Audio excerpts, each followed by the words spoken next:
All right, let's get started. Hello, everybody. Welcome to another serious security seminar for the fall 2025 semester. Today, we have with us Marcus Botachin. Professor Marcus Botachin is a assistant professor at TAMU, Texas A&M University, since 2022. And before that, he has finished his studies in Brazil. His specialty is in malware analysis, and he has published paper at several academic venues as well as industrial venues on these particular topics. And today he's going to talk to us about malware detection under concept drift. Marcus, please. All right, so thanks everyone for inviting me here. I'd like to start first of all. Thanks Paula for introducing me, Eugene for inviting me for the seminar, and on behalf of Mike, everyone in the staff who took care of everything. As I have been introduced, I'm Marcus Botachin. I'm a professor here at Texas A&M. So howdy everyone. And basically, I define myself as a full stack malware researcher. Sometimes I work at a very low level, like a hardware antivirus. Sometimes I'm working on very high level, like machine learning for malware analysis. I'm interested in everything related to malware, right? So my current NSF project, for instance, is about developing hardware antivirus, how to detect malware at a very low level. But here today in particular, I'm going to talk about the other side of the things, that is very high level stuff, machine learning for malware detection. More specifically, I'm going to talk about this paper, a paper of one of my master's students who graduated this year, Jayesh. Congratulations to Jayesh.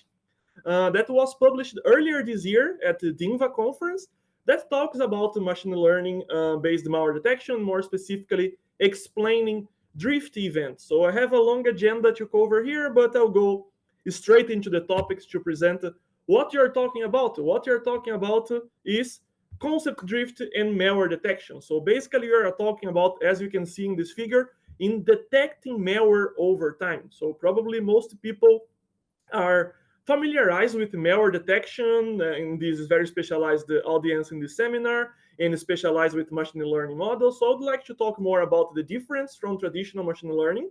That is, when you are developing your classifier, in most of the cases you have a batch problem, right? That you are classifying, apples and oranges, and then you're going to get your entire data set, classify, train, use k-folding and cross-folding validation, these kind of things. But this property does not hold for many security applications, and especially it's not a good methodology for malware detection, because malware detection is not a batch problem. Malware detection is a streaming problem, which means that malware samples keep coming over the time. You don't have a fixed set of malware that you can learn the properties from.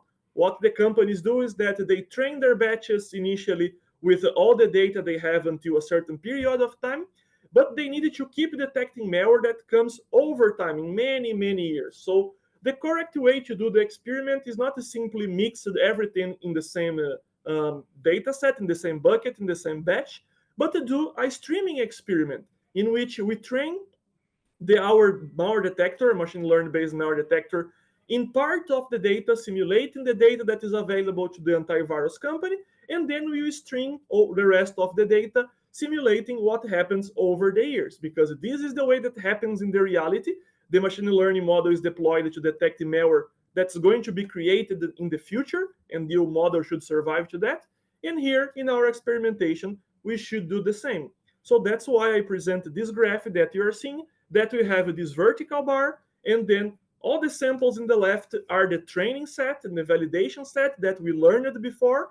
And what you see in the left is the results for the data from the malware sample that are being streamed over time. And this is, in this case, everything is balanced in this first experiment, the accuracy, right? I'm abstracting right now what is the classifier, what's the data set. I can enter in detail this later, feel free to ask, but let's focus on the concept here right now.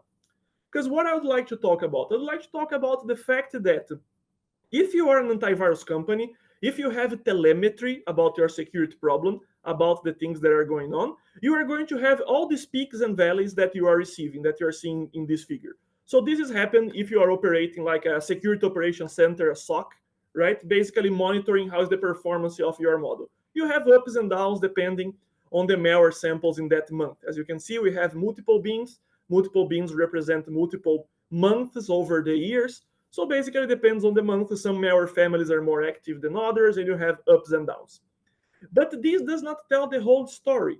Because if instead of looking to the instantaneous result, to this snapshot, if we average this result and start to look into the trend, what we started to see is that there is a clearly trend, that is the bold line, of this classifier losing its performance from the moment it was training for the future moments. This is basically the effect on the classifier of what we call concept drift and concept evolution. The malware samples change over time, they update over time, the attackers react to the deployment of this model, and then they change their characteristic, they change the distribution of data, and this changing the distribution of data affects the classifier. The classifier is slowly degrades, losing its accuracy, and we would like to handle that. We would like to handle this concept drift problem, right? When usually I talk about that, people talk about, oh yeah, to do that we need a better model. But I would like to state here that it's not a matter of model. The problem is on the data, because we tested in the experiments that we are presenting here and during my whole research journey, multiple detectors. As you can see, here I'm exemplifying three different detectors, three different configurations, each one trained in different data. I could present thousands. And the point that some are a little bit more robust than others, but over time, all of them are going to present such decrease, right? So basically, this happens because the data is like that. The data is modifying over time. Once again, it's not as simple as apples and oranges problem, because the nature makes that apples and oranges will be basically the same forever, following the same properties. But here, no, we have humans behind that. Humans are writing code, humans are writing malware. The malware is not always the same over time. The malware changes. So there is something intrinsic in the data here that is changing. And at this point, I would say that I'm totally convinced that the hardest thing in machine learning based malware detection is not that you have a 99% accuracy model. This is actually the first step, the easiest one. What is hard here is to keep your machine learning model operating at the same high accuracy over time. This is the highest challenge, and this is the challenge that I would like to address, to tackle, to talk about what we need to do to keep our classifiers operating. This is what MLSec ops people are doing, right? Monitoring the models and trying to see how to make them operate. So a naive strategy to do that would be, okay, when the model starts to degrade, I could retrain. I can retrain to learn the new patterns, to calibrate my distribution again, and then restore the normal operational performance. But from an engineering point, and that's why this talk is called Science and Engineering, you cannot simply retrain all the time. Retrain all the time fixes the problem in a theoretical perspective, but in practice, it's very expensive to retrain all the time. So what do we do? What we want is to have a mechanism to identify to us what are the best times to retrain. So basically, we want a drift detector. We want to have a tool, another model, something on top of our solution, like a meta solution, that observes the monitoring of the base classifier, observes the error rate compared to what you are expecting, and say, yeah, the performance of this classifier has degraded. We actually have different drift detectors, and then we tested multiple of them. So here you can see the performance result of Edwin, DDM, EDDM, different drift detectors in different settings that are applied to our classifier. But something is interesting, that each classifier detects drift in a different part of our string. Some classifiers are more conservative and some are more aggressive. And once again, engineering side, this has very significant implications, because if you are conservative, you might be end up detecting drift too late. And too late means that for a longer time, your classifier was not properly detecting malware, and that the customers were vulnerable to those malware that you were not flagging as malware. So being conservative might be a problem in this sense. But on the other hand, if you are too aggressive, you might be retraining all the time. You might be eliminating the benefit of having a drift detector if your drift detector every time it says that there is a drift. So in every epoch, every month, every week, every period, you retrain, and retrain is something that is very expensive. So there are trade-offs between the operations of each classifier. And what I'd like to address in my research, and more specifically in this talk, is why this happened. What makes one classifier behaves different than other? What makes one classifier detects drift earlier than other? Is one classifier correct while the others are wrong? What is happening here? So basically, that's what I'd like to do. I would like to explain what happens drift detection wise. Note that I'm not talking about explainable AI in the sense of the main classifier. The main classifier that tells if it's malware or not might be explainable or not. What I'm talking about is explaining the layer that we put on top of that. The meta layer, the meta classifiers, the detectors that we put to observe the drift effect and observe the main classifier. Can we explain that? So that's my question. That's what we'll be talking about and trying to explain what happens at this layer, right? Explaining who monitors the monitor. That's something neglected. So here I'll be talking mostly about accuracy, precision of the secondary layer, not of the main model. I'll be talking about false positives, not about the main model. False positives on the drift identification. That's the problem that I would like to address, right? So to address this problem, we need to think about, okay, what happens in the reality if you observe these drift dynamics? First thing that you observe is that if we break down the drift detection problem, we are going to see that not all classes drift the same way. We are going to see, for instance, in this same experiment, while we see the main classifier performance is decreasing, the malware detection is decreasing much more than the goodware class performance. Actually, the goodware class performance is improving over time, meaning that during the reoperation, during the streaming, the goodware data that's coming is coming in a more aligned way than we are actually expecting, while the malware samples are good in a less aligned way, or the malware sample is varying more. So it looks like the classes have to do something with the reasons for why the drift happens in these classifiers. More than that, if we observe the drift detection in the classes, not in the main classifier, so if we repeat the previous experiment for the classes, we see that not only the different drift detectors drift in different points, but the classes drift in different points. So during the operation, goodware and malware might drift separately. The goodware characteristics or the malware characteristics, for instance, might change independently from one the other. One might drift before the other. So this clearly suggests to us that we needed to do something about understanding the behavior of the classes, not the behavior of the classifier itself. Why I'm talking about that? Because we created a theory of drift detection. We created a hypothesis for what do we believe that's happening when we classify something. And here I'm going to present the case for two classes classifier, and the case of multi-class is left as a future work, or as we say in the textbook, the exercise is left for the interested reader. So if you are interested in working on this type of problem, you can extend this problem for the multi-class. But here, let's talk about the two classes, malware and goodware.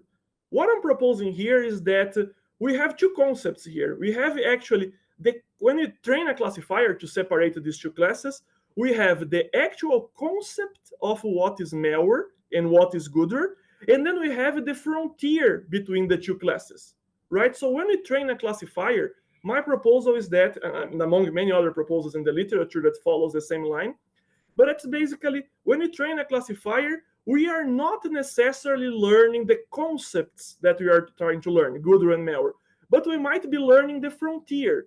And then, due to the separation between the frontier and the concepts, we might sometimes detect drifts that are not deviations from the concepts, or vice versa. So, here I plotted some examples in 2 dimensions.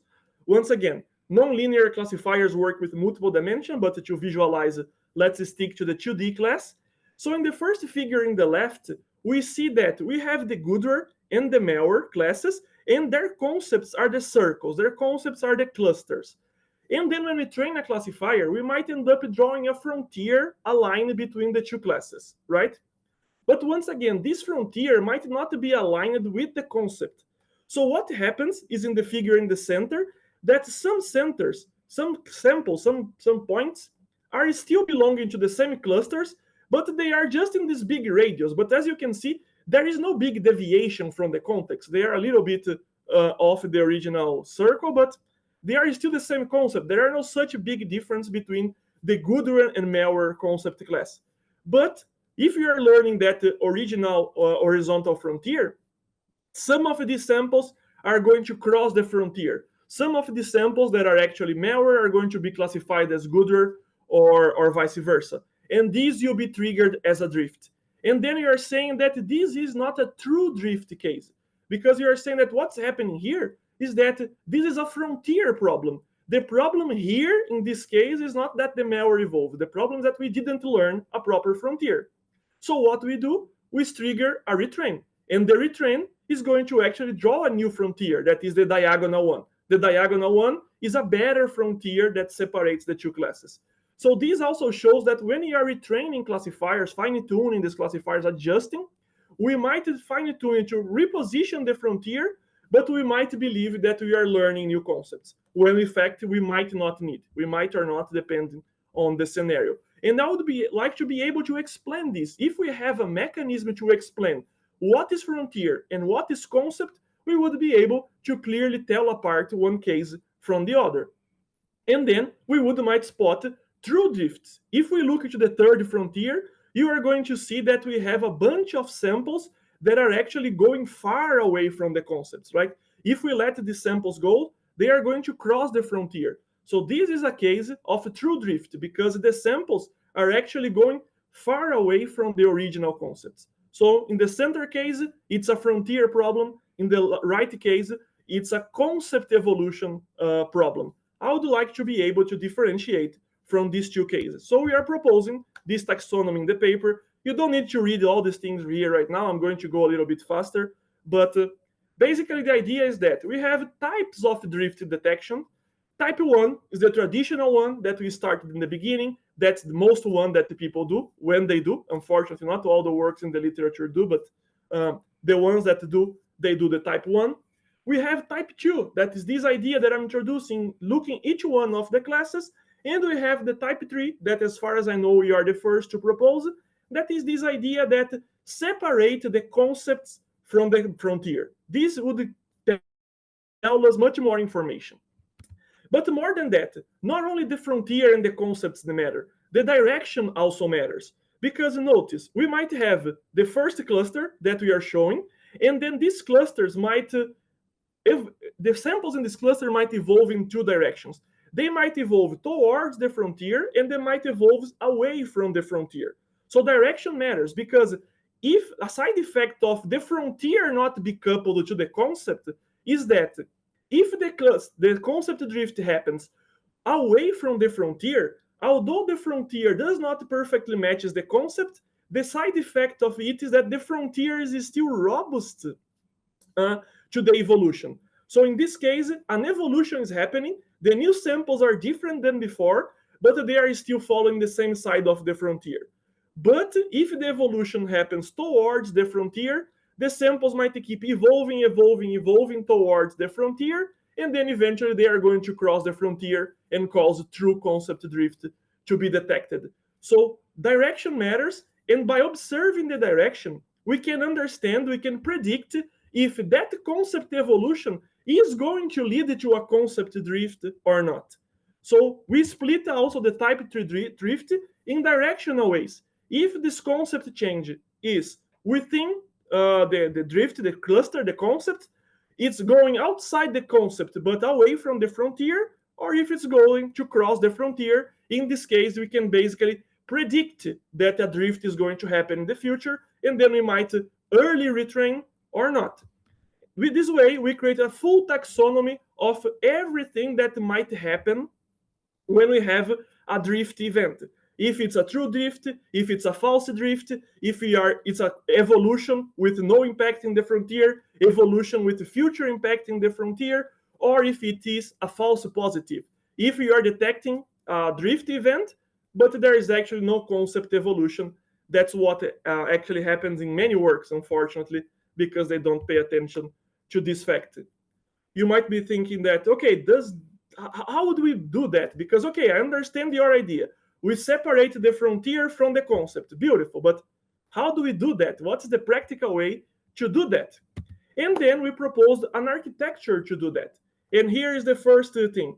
There are ways to do this without proposing this architecture. The way to do this is to remodel the classifier. You can model the problem in a different way. You can model classification with rejection. You can model some kind of credibility evaluation, conformal evaluation to identify out of distribution and other sorts of things.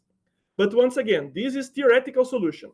When we go back to the engineering thing, basically what happened is the concepts are the companies have their classifiers. The classifiers are deployed, and they are going to state you, I cannot change their classifier. If you wanted to explain anything, make my existing classifier explainable. Do not change my classifier. I do not have this opportunity. Research-wise, we are always designing for the future. We can change the classifier, but engineering-wise, it's good to stick to existing classifiers. So if we can stick to existing classifiers, how do we do that? What I'm proposing here is that we are creating meta models. We are going to extend the existing architectures with more models. So while the main model is observing the drift and classify the samples, the meta models are going to observe the performance of the main classifier. So this way, the main classifier is responsible for identifying the frontier, what is one class and what is the other, and the other classifiers, the meta classifiers, are responsible for the concepts to tell if the concepts are changing or not. So if you see in the center of the figure, we have the main classifier, type 1, telling if drift is happening or not. Right immediately to them, we have type 2 classifier, because every type 2 classifier embeds a type 1, and then you're going to have every type T embeds a type 2. That's basically drift in every class to tell which class is drifting. And finally, on the extremes of the figure, on top and the bottom, you have the two meta classifiers. The two meta classifiers are basically one class classifiers trained only in the data, only in the samples that the model correctly recognized. So its goal is to understand the concepts. To be clear, for instance, the main class, you give goodware and malware, and the main class is going to separate goodware from malware. From the goodware, from the malware one, for instance, the model learns 90% correctly as malware and 10% are misclassified. We are going to get these samples, these 90% and 10%, and provides to the single class, to the one class classifier meta model. So we are going to teach the 90% of the malware that you correctly identified before are the positive class, and the 10% that you misclassified are the negative class. So this is what you know, and this is what you don't know. And we are going to measure this performance over time. So our goal is to observe if over time, this sample, this meta classifier drifts. Because if the classifier is wrong, but consistently wrong, the concept didn't change. What is changed is the distribution.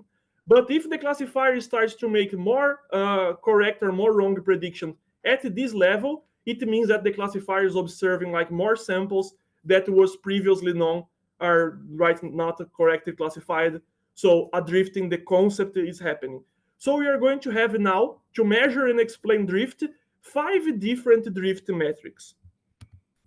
You're going to might be asking, okay, 5 different classifiers, you are only multiplying classifier. Does this make any sense? And it actually makes sense, because you can see that in the meta classifiers, we are measuring a different information. We are measuring, as you can see here, in the meta classifier, that the goodware class, the knowledge of the goodware class is increasing. And in the right figure, the knowledge about the goodware class is decreasing. So for the goodware class, it means samples that were previously expected to be correctly classified by that class, considering what the model actually learned, are not classified anymore, which means the concept changes, not only the frequency, right? So we can apply this in practice, because we can see that even the drift events in these classes are at different points. So not only in the main classifier, but in the sub-classifiers, each one of these meta classifiers drift differently. So it means that these individual classifiers are providing us complementary information, right? And then we are going to use this complementary information for our decisions. Things might be a little bit blurry so far, but I'm going to clarify this with a clear example. So let's go to the practice. How do you apply all this knowledge? How do we get all these meta classifiers, this information about frontiers or false positives or true drifts, and apply to the practice? Let's go back to our original example. Everything is 50-50, balanced, and so on. But now, instead of only the main curves, we have the 5 curves. We have the main classifier that we saw that was drifting. We have the 2 classes that we know that are drifted differently. And we have the 2 meta classifiers for good and malware class. We have all in the same graph. And then if we pass a vertical bar and consider what is happening each one of the 5 points at each bin, each bucket, at each snapshot of time, we can use the table, the taxonomy that I presented before to classify. And then this shows that our solution was able for every point to tell what happened into every point. If it was a bad frontier, if the classifier was not learning well the frontier, if it was a true drift, which were the points that actually the samples evolved, and which points were false positives. If there was a drift detection by the drift detector, that is not real. Most works don't consider the possibility of the drift detection result might be a false positives, and then they might causing a retrain here in an improper way. And this shows that, oh, if the false positive is happening, we have space here to improve either our model or research-wise, create better drift detectors that do not cause false positive, that more precisely detect true drifts. How this changes with the models and the scenarios? Let's now move from the balanced scenario, 50-50, to an imbalanced scenario, like 2 plus 1. We have 2 more goodware than malware. You are going to see that all lines are now different. So the results completely changed because the scenario is different. We have a different imbalance. When we change the scenario, you can see, for instance, that the number of true drifts and bad frontiers changed, because when you change the imbalance, the learning of the classifiers about the classes changes. So when you have a bad frontier, a bad learning, and then you have a true drift, is modified, right? And then you can have a sanity check here to see that, for instance, the first point is identified as a bad frontier instead of a true drift, which makes sense, because if you are adding imbalance, what's more likely to happen here is that there is a mismatching between the training and the beginning of the operation. So we learn some properties, and when we deploy the system, the actual data that comes don't fit precisely that data.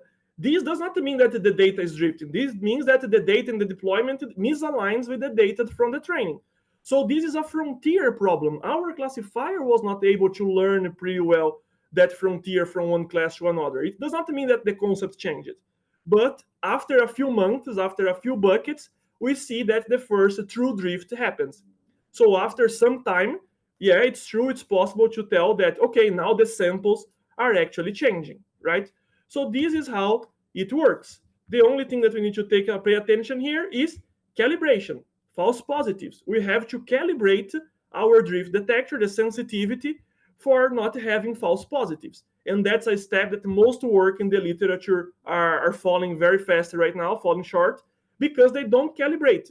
And depending on the calibration, as you can see here, I'm not going to spend much time in each figure, but depending on the calibration result, we have a different result on the number of false positives and frontier problems, depending on what you are seeing. So our solution was able to explain what's happened and provide feedback to the engineer saying, hey, your model is having false positives, you have to tweak your calibration, right? But more than that, something interesting is that we are not only able to predict, explain every point, but we are able to anticipate the retrain. We are able to make the retrain more efficient, because if now we are able to identify when the concept is drifting or not, we might eventually do an early retrain, which means when we see that a concept is drifting, we might trigger an early retrain to learn the new concept before the samples cross the frontier, causing the true drift to be identified. So we might be more proactive. And this is what I'm showing here. So basically, the upper line means what will happen when we perfectly retrain, and the other lines shows what happened when we retrain following other policies. And the best retrain policies that we have was exactly the directional drift retraining policies that we proposed, which means if you are able to identify that the drift is retraining the concept is drifting towards the frontier, we can proactively retrain, and then before it causes a real drift to happen, a crossing of the frontier, we can reposition our concepts and our frontier before that. And this leads to the best result. It still does not recover all the performance because it's impossible, the drift already happened, but we can still have the best recovery. What is the best policy among all that we are presented? Actually, almost any policy is better. So in this graph, we see the normalized cost benefit. What do you gain in terms of retraining using different policies? So the ideal policy is if you have an oracle that can predict the future. So the ideal does not exist, but that's where we would like to go. No drift at all. But since the drift happens in practice, we have to deal with that. We have to retrain, identify. And we can see that the best policy, as I said, is the second bar, is the one directional one, explainable one that we are proposing. But the most interesting result is whatever other explanation for all the multiple policies that we are proposing, basically all of them are superior to just looking at the drift at the main. So what this graph is telling you is basically in the end, basically any explanation approach can lead to a better accuracy result in the end of the main classifier than only looking at the main. If you understand better than the problem, you can retrain, you can act better in the problem. This is not the case of all classifiers. Some people might believe that, okay, the main classifier might be explainable or not. I might not need an explanation to have a good performance. But when we talk about the meta classifiers, the classifiers on top of that, the drift ones, we are showing here that explanation really matters.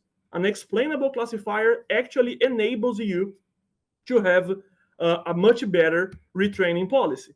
And this happens in all regions of the learning because these types of problem has a decreasing reward problem. So basically, if we normalize the number of retrains by the gain that we have like a metric that is how much accuracy do we gain for retrain.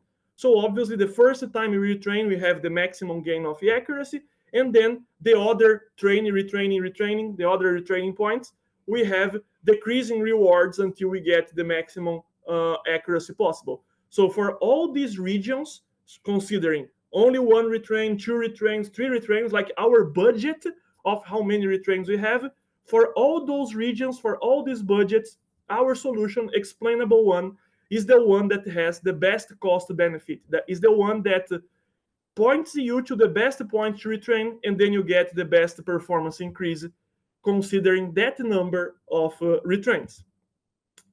This was basically this example, but this happens for every classifier everywhere around. So now we are going to move from this single case to the general case. What if I apply this at scale, massively to many classifiers? So basically, I got two entire data sets that are very popular for Android malware classification, Drabbing and Androzoo. Drabbing has thousands of data points over years. Androzoo has hundreds of thousands of data points over the years. And then basically the way to interpret this graph is that we put multiple models with multiple drift detections configuration, with multiple settings. We did basically 5,000 configurations for each one of the models, so 5,000 different models for each setting that you are observing. And the columns, you can identify each column basically as a heat map. So basically the most filled, the most bold regions are the number of settings that of the 5,000 that has most classifiers, most models in that regions. So obviously the bars are huge because among 5,000 models we have a huge standard deviation, but these are the medians, these are the averages of all the 5,000 models. And then we can see here that over these many models, we have trends. So in both data sets, we have a trend, for instance, that is the bigger the imbalance, the more false positives we have. So imbalance, this learning, when we have an imbalance, the model learns one class better than the other. That's a known problem when you have imbalance. So if you don't use something like cost-sensitive learning, you don't have a way to mitigate that. One class is better learned than the other, so the false positives happen, right? And since frontiers and concepts are one of the opposites of the other, if we are missing things in the false positives, on the other hand, for both classifiers, we are decreasing the number of frontier problems, the imbalance. So the more imbalanced, the more the frontier adjusts to the concepts, but the less drift you are able to detect. So this happens for most classifications, and our solution here is able to explain that it's happening in your classifier. So you can use this as a feedback information if you are in an operation center. And for all these classifiers, once again, in terms of gain, you can see the curves are the same. This is the relative gain for all models. For all models, for all settings, for everything, basically, our explainable explanation is the one that presents the best result. It's the same for Androzu and Drebin, but the Androzu is challenge. It presents a more challenge to classify, an order of magnitude of difference. And this shows interesting things, that this explainable approach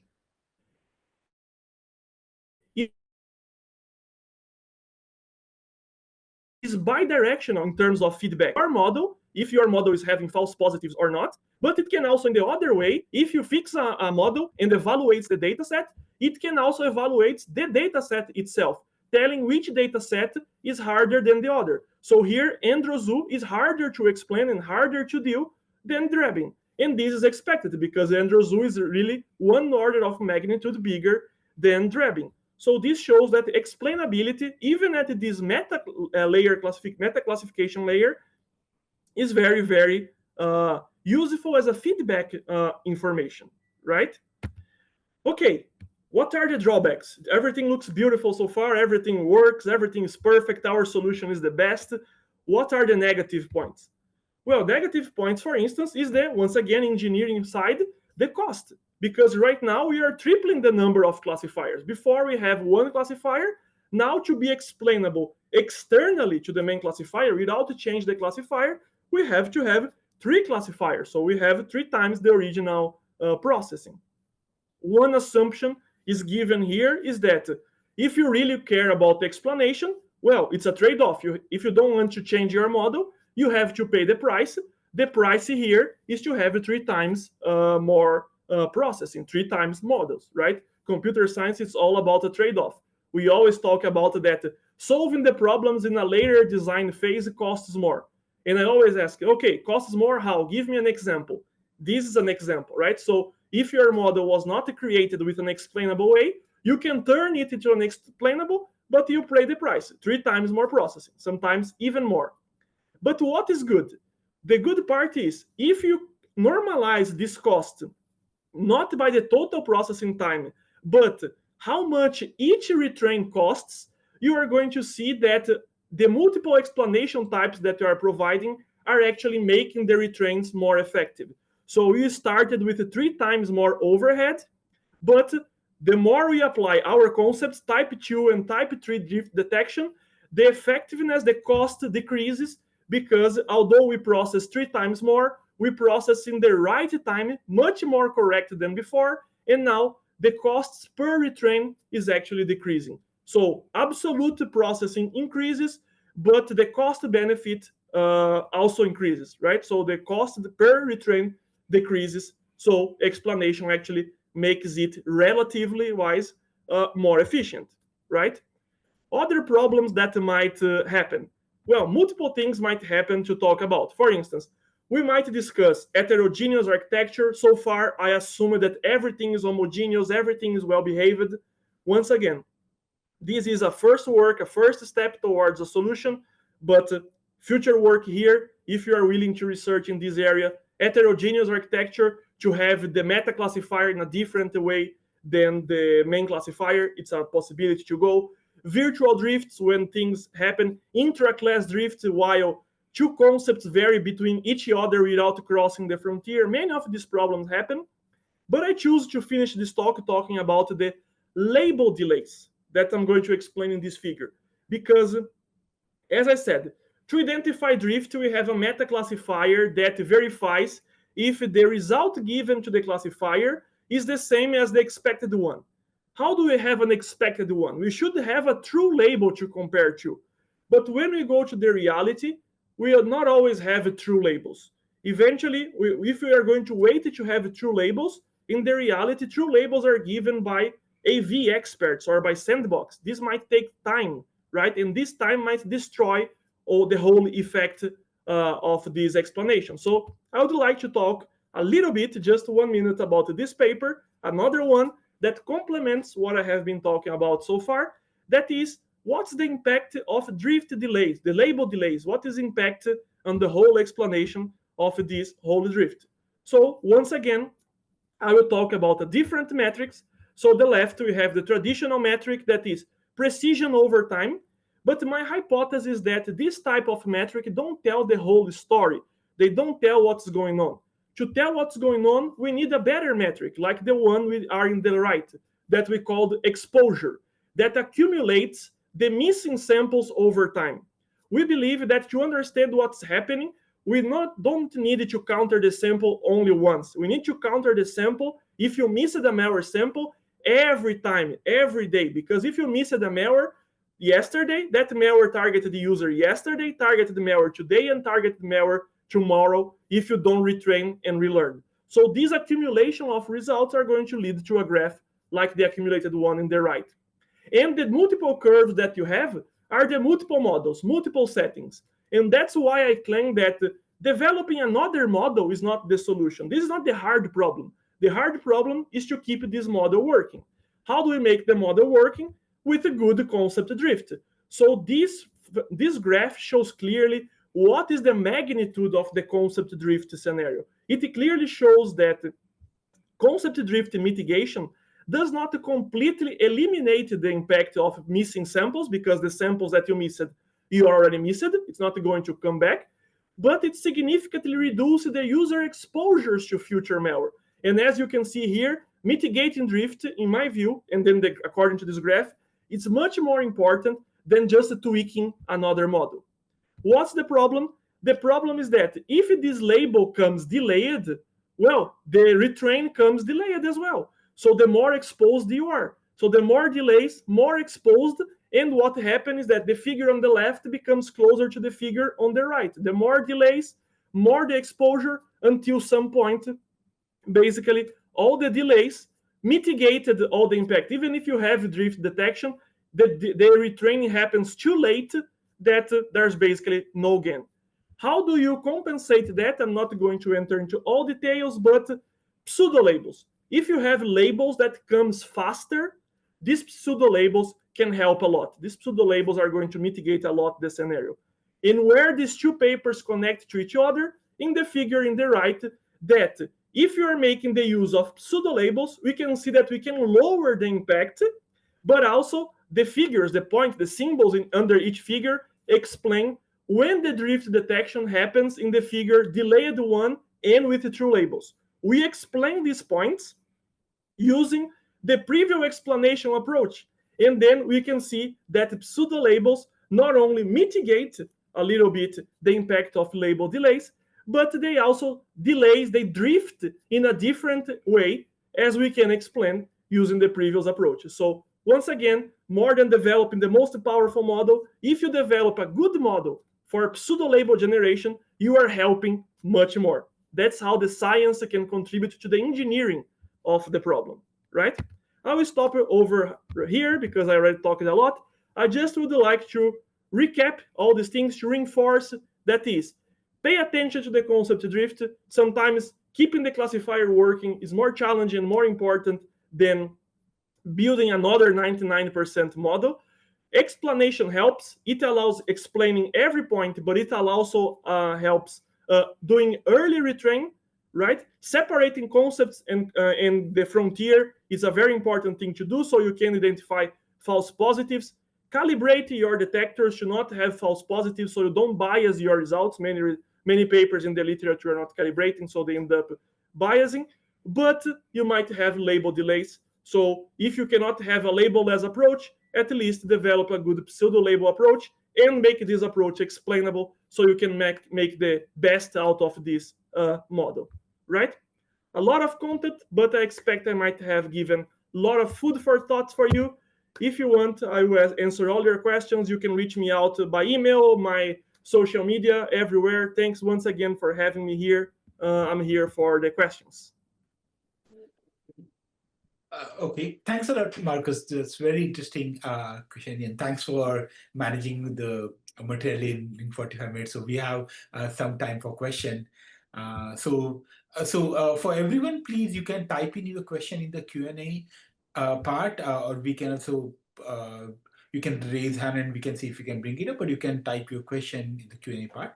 So while the other questions may come, Marcus, I wanted to understand the pseudo labels better because you only touch upon. So, what's the meaning of pseudo label, and can you elaborate a bit more about that? Sure, sure. Of course. Yeah, I just skimmed through it because we have limited time. But basically, what happens is that in a scenario without pseudo label, what happens is that here the malware comes, it goes to the main classifier, and then at some point, I don't know if you can see the mouse, but I hope so. Yes, Uh, I can.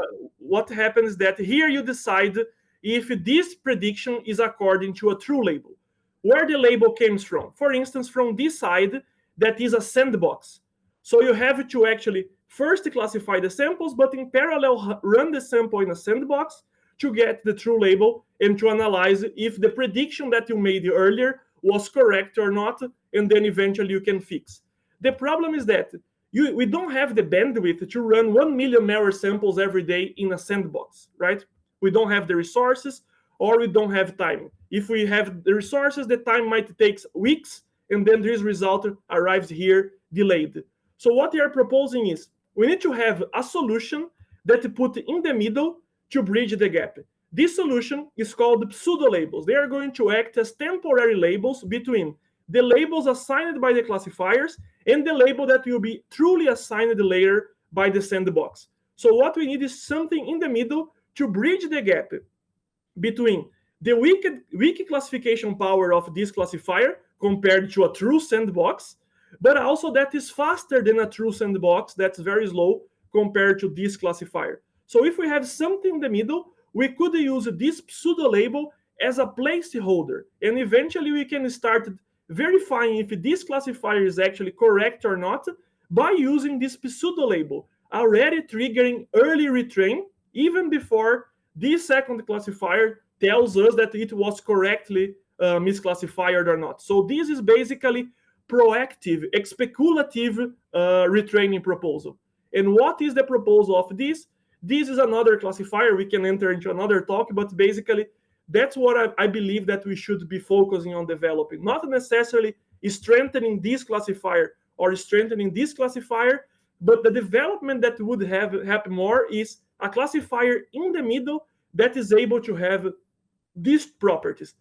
More accurate than this, so it can correct this one, but also faster than this, so it can impose less delay than this one.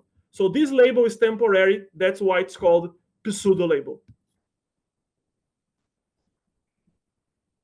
Got it. Got it. Okay. Okay. And when you're in this slide, so how is the pseudo label going to this exposure and elapsed epoch? So your pseudo label is. Yes. So the exposure is basically it's similar to area under curve, right? So basically, what I'm saying is that if you see these graphs of precision, you don't have the full story because you don't understand the order of magnitude. What is the impact? So if you see these two things, you might believe that these two models are having very significant different impact. But when you put under this perspective, you can see that this impact is marginal, especially compared to this result of the drift retrain. So this exposure is basically the area under the curve.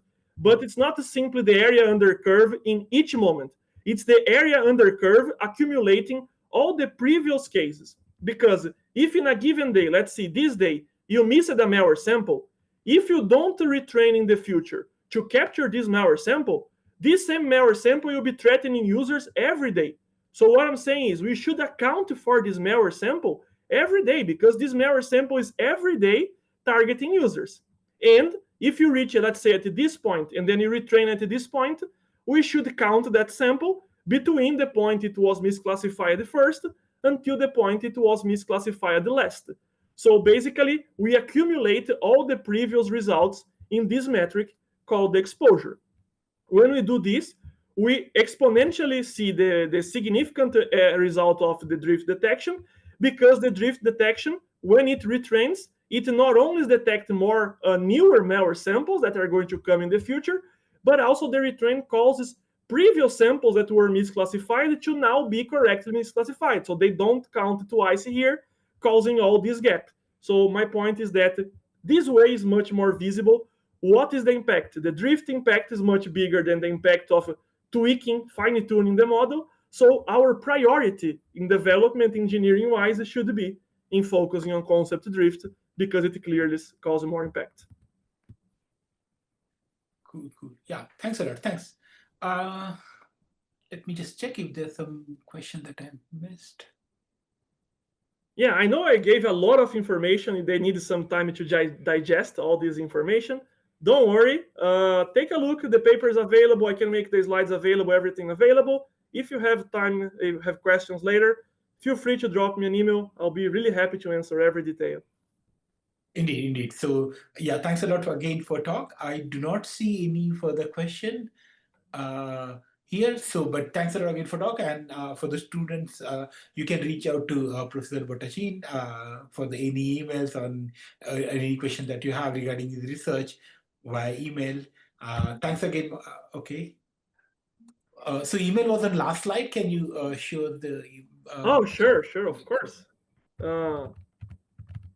I think you can also find out that from the CERIAS website, possibly, or just search for Professor Botachin on internet and you'll be able to find out. But yeah, it's very easy to find me, exactly. Yeah, it's his last name @tamu.edu. Okay. As even this Markut Botachin is your Twitter or Blue Sky? Yes, every network, yes. Okay, all right. Okay. Excellent. Okay, so thanks again, Marcus. It's very nice to meet you. And hopefully next time you get opportunity to meet us in person at Purdue. Looking forward to that. Yes, I'm looking forward to. Okay, thank you. Thank you so much. Bye.